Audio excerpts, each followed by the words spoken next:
Hi everyone and welcome back to the 5-Minute Language channel. If you're not subscribed already, make sure you do so and make sure you give this video a thumbs up. I hope you have been enjoying the videos I've been making recently. I've been really enjoying making them and I hope I can help you at least a little bit with the languages that you're learning. So today's video is about a question that people ask me a lot. It's the question of how many words do you need to know to speak a foreign language? And it's a very difficult question to answer. It's difficult because it's not like any other question. It's not a standard question such as how many bricks do you need to build a house? Or how many steps do I need to take to get from my living room to my kitchen? Or how many eggs do I need to make an omelette? These kind of questions I can answer very easily, because there's a specific number of things that I need to do each of these things. I need 3 eggs to make an omelette, or maybe 4 if I'm particularly hungry. I need to take 2 steps to get from my living room to my kitchen. And you probably need about 1,000 bricks to build a house. If you're a builder and I'm completely wrong, let me know. But the question of how many words you need to know to speak a language is very different because the number is not fixed. And it depends on a number of different things. So what does it actually mean to speak a language?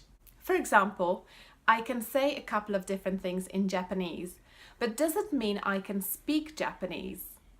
It doesn't mean I can speak it fluently, but I can communicate a couple of messages. In terms of answering the question of how many words you need to know, you need to first answer the question of what it means for you to be able to speak the language. For me, speaking a language means being able to communicate. And what I mean by that is being able to say things and also being able to understand what other people are saying. These are the 2 components of communication, and for me, language learning is all about learning to communicate. So, the reason why I emphasize communication so much is because every language learner has 2 different sets of vocabulary, so 2 different groups of words they know. They have their active vocabulary and their passive vocabulary.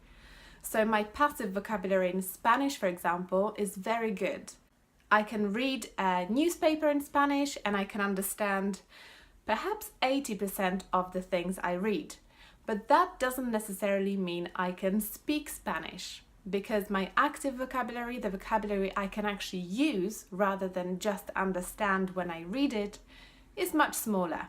So if I told you that I've got 10,000 words in Spanish, for example, it's not necessarily the number of words you need to speak the language, because I've got these 10,000 words. They are part of my passive vocabulary group that I know, but I don't know necessarily how to say things using those words.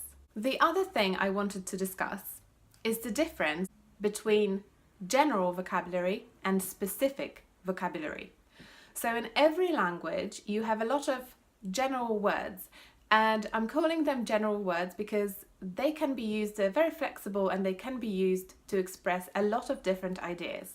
So for example, the verb to do or to go or to be, they are very generic words because I can use them with lots of different messages.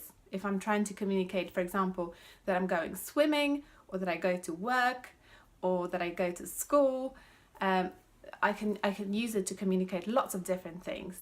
And then there are specific words which are only used for one specific purpose. So for example, if I'm talking about making a dish called stew, I need to know the word stew. And I'm only going to use it to express a specific message which is about making or eating a stew. So as you can see, there is a huge difference between these 2 types of vocabulary. So the reason I'm talking about this is that you don't need to know a lot of words to be able to communicate. What I would advise you is to focus on the general words rather than the specific words first. And you will notice that once you have a good number of the general words, you can communicate more easily. And the good thing about general words is that you can use them to explain different concepts that you can't translate directly into your target language.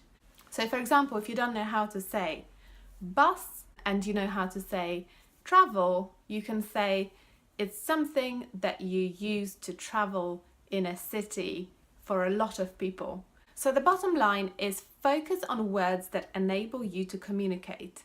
And communication doesn't have to be fluent.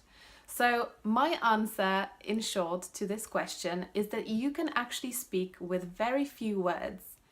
As long as you're communicating, as long as you're trying to express yourself and trying to understand what other people are saying.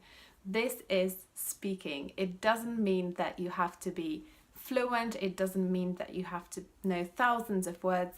If you are saying something or being able to understand something, you are speaking, you are communicating. So I hope this video helps you out at least a little bit. Make sure you subscribe and make sure that you give this video a thumbs up. I'll see you next time. Bye!